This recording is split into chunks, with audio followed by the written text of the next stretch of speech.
Did you know that only in the first few months of the pandemic, the number of Americans who didn't have enough to eat surged from around 8 million to nearly 30 million? The COVID-19 pandemic has led to an increase in the number of households who are experiencing food insecurity. Food insecurity is the inconsistent access to enough food for an active and healthy lifestyle. The effect it has on an individual depends on one's circumstance. For a student, it can lead to problems concentrating in school. Hunger and food insecurity are closely related. However, food insecurity refers to the lack of financial resources for food at the household level. Food insecurity is a complex problem.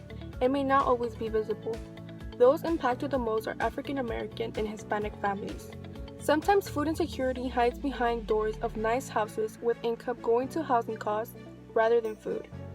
Low-income families may be affected by multiple overlapping issues like the lack of affordable housing, social isolation, high medical costs, and low wages.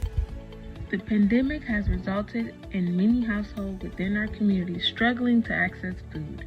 In order to help students and families access fresh food, Clay Central FFA is collaborating with the Palm Beach County Food Bank and local farmers to open up the Muck Market, an on-campus food pantry at Clay Central High School where our members will distribute food, fresh produce, and essential items for students to take home.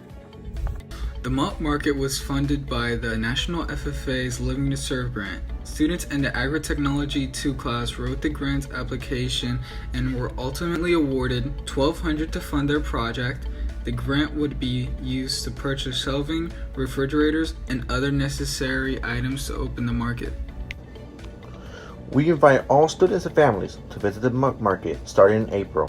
For more information or to make a donation, contact Ms. Arsenago at marie.arsenago@palmbeachschools.org or 561-993-4428.